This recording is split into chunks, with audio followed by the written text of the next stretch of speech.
जन्म 23 जनवरी 1897, स्वर्गवास 18 अगस्त 1945। नारा, तुम मुझे खून दो, मैं तुम्हें आज़ादी दूंगा। उपलब्धियां, सुभाष चंद्र बोस ने तुम मुझे खून दो मैं तुम्हें आज़ादी दूंगा और जय हिंद जैसे प्रसिद्ध नारे दिए। भारतीय प्रशासनिक सेवा की परीक्षा पास की। 1938 और 1939 में कांग्रेस के अध्यक्ष चुने गए। 1939 में फॉरवर्ड ब्लॉक का गठन किया। अंग्रेजों को देश से निकालने के लिए आज़ाद हिंद फौज की स्थापना की। सुभाष चंद्र बोस को नेताजी भी बुलाया जाता है। वो भारतीय स्वतंत्रता संग्राम के एक प्रख्यात नेता थे। हालांकि देश की आज़ादी में योगदान का ज्यादा श्रेय महात्मा गांधी और नेहरू को दिया जाता है, मगर सुभाष चंद्र बोस का योगदान भी किसी से कम नहीं था। प्रारंभिक जीवन, उनका जन्म जनवरी 23 सन 1897 में उड़ीसा के कटक शहर में हुआ था। उनके पिता जानकी नाथ बोस प्रख्यात वकील थे। उनकी माता प्रभावती देवी सती और धार्मिक महिला थी। प्रभावती और जानकी नाथ की 14 संतानें थीं, जिसमें 6 बेटियां और 8 बेटे थे। सुभाष उनमें से 9वें स्थान पर थे। सुभाष बचपन से ही पढ़ने में होनहार थे। उन्होंने 10वीं की परीक्षा में प्रथम स्थान प्राप्त किया था और स्नातक में भी वो प्रथम आए थे। कलकत्ता के स्कॉटिश चर्च कॉलेज से उन्होंने दर्शन शास्त्र में स्नातक की डिग्री हासिल की थी। उसी दौरान सेना में भर्ती हो रही थी। उन्होंने भी सेना में भर्ती होने का प्रयास किया, परंतु आंखें खराब होने के कारण उनको अयोग्य घोषित कर दिया गया। वे स्वामी विवेकानंद के अनुनायक थे। अपने परिवार की इच्छा के अनुसार वर्ष 1919 में वे भारतीय प्रशासनिक सेवा की तैयारी के लिए इंग्लैंड पढ़ने गए। करियर, भारतीय प्रशासनिक सेवा के लिए उन्होंने 1920 में आवेदन किया और इस परीक्षा में उनको न सिर्फ सफलता मिली बल्कि उन्होंने चौथा स्थान भी हासिल किया। वे जलियांवाला बाग के नरसंहार के बहुत व्याकुल हुए और 1921 में प्रशासनिक सेवा से इस्तीफा दे दिया। भारत वापस आने के बाद नेताजी गांधी जी के संपर्क में आए और भारतीय राष्ट्रीय कांग्रेस में शामिल हुए। गांधी जी के निर्देशानुसार उन्होंने देशबंधु चित्तरंजन दास के साथ काम करना शुरू किया। उन्होंने बाद में चित्तरंजन दास को अपना राजनैतिक गुरु बताया था। अपनी सूझबूझ और मेहनत से सुभाष बहुत जल्द ही कांग्रेस के मुख्य नेताओं में शामिल हो गए। 1928 में जब साइमन कमीशन आया तब कांग्रेस ने इसका विरोध किया और काले झंडे दिखाए। 1928 में कांग्रेस का वार्षिक अधिवेशन मोतीलाल नेहरू की अध्यक्षता में कोलकाता में हुआ।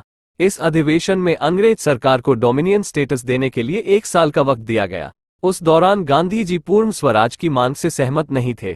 वहीं सुभाष को और जवाहरलाल नेहरू को पूर्ण स्वराज की मांग से पीछे हटना मंजूर नहीं था। 1930 में उन्होंने इंडिपेंडेंस लीग का गठन किया।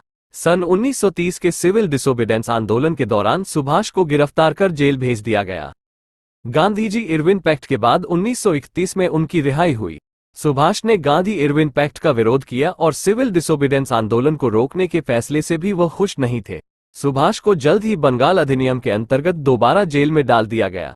इस दौरान उनको करीब 1 साल तक जेल में रहना पड़ा और बाद में बीमारी की वजह से उनको जेल से रिहाई मिली। उनको भारत से यूरोप भेज दिया गया। वहां उन्होंने भारत और यूरोप के मध्य राजनीतिक और सांस्कृतिक संबंधों को बढ़ाने के लिए कई शहरों में केंद्र स्थापित किए। उनके भारत आने पर पाबंदी होने बावजूद वो भारत आए और परिणामतः उन्हें 1 साल के लिए जेल जाना पड़ा। 1937 के चुनावों के बाद कांग्रेस पार्टी 7 राज्यों में सत्ता में आई और इसके बाद सुभाष को रिहा किया गया। इसके कुछ समय बाद सुभाष कांग्रेस के हरिपुरा अधिवेशन 1938 में अध्यक्ष चुने गए। अपने कार्यकाल के दौरान सुभाष ने राष्ट्रीय योजना समिति का गठन किया। 1939 के त्रिपुरी अधिवेशन में सुभाष को दोबारा अध्यक्ष चुन लिया गया। इस बार सुभाष का मुकाबला पट्टाभी सीतारमैया से था। सीतारमैया को गांधी जी का पूर्ण समर्थन प्राप्त था, फिर भी 203 मतों से सुभाष चुनाव जीत गए। इस दौरान द्वितीय विश्व युद्ध के बादल भी मंडराने लगे थे और सुभाष ने अंग्रेजों को 6 महीने में देश छोड़ने का अल्टीमेटम दे दिया। सुभाष के इस रवैये का विरोध गांधी जी समेत कांग्रेस के अन्य लोगों ने भी किया, जिसके कारण उन्होंने अध्यक्ष पद से इस्तीफा दे दिया और फॉरवर्ड ब्लॉक की स्थापना की।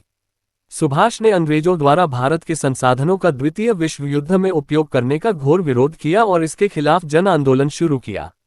उनके इस आंदोलन को जनता का जबरदस्त समर्थन मिल रहा था, इसलिए उन्हें कोलकाता में कैद कर नजरबंद रखा गया। जनवरी 1941 में सुभाष अपने घर से भागने में सफल हो गए और अफगानिस्तान के रास्ते जर्मनी पहुंच गए। दुश्मन का दुश्मन दोस्त होता है वाली धारणा के मद्देनजर उन्होंने ब्रिटिश राज को भारत से निकालने के लिए जर्मनी और जापान से मदद की गुहार लगाई। जनवरी 1942 में उन्होंने रेडियो बर्लिन से प्रसारण करना शुरू किया, जिससे भारत के लोगों में उत्साह बढ़ा। वर्ष 1943 में वो जर्मनी से सिंगापुर आए। पूर्वी एशिया पहुंचकर उन्होंने रास बिहारी बोस से स्वतंत्रता आंदोलन का कमान लिया और आजाद हिंद फौज का गठन करके युद्ध की तैयारी शुरू कर दी। आज़ाद हिंद फौज की स्थापना मुख्यतः जापानी सेना द्वारा अंग्रेजी फौज से पकड़े हुए भारतीय युद्धबंदियों को लेकर किया गया था। इसके बाद सुभाष को नेताजी कहा जाने लगा। अब आज़ाद हिंद फौज भारत की ओर बढ़ने लगी और सबसे पहले अंडमान और निकोबार को आज़ाद किया। आज़ाद हिंद फौज बर्मा की सीमा पार करके 18 मार्च 1944 को भारतीय भूमि पर आधम की। द्वितीय विश्व युद्ध में जापान और जर्मनी के हार के साथ आज़ाद हिंद फौज का सपना पूरा नहीं हो सका। मृत्यु। ऐसा माना जाता है कि 18 अगस्त 1945 में एक विमान दुर्घटना में उनकी मृत्यु ताइवान में हो गई, परंतु उसका दुर्घटना का कोई साक्ष्य नहीं मिल सका। सुभाष चंद्र की मृत्यु आज भी विवाद का विषय है और भारतीय इतिहास सबसे बड़ा संशय है।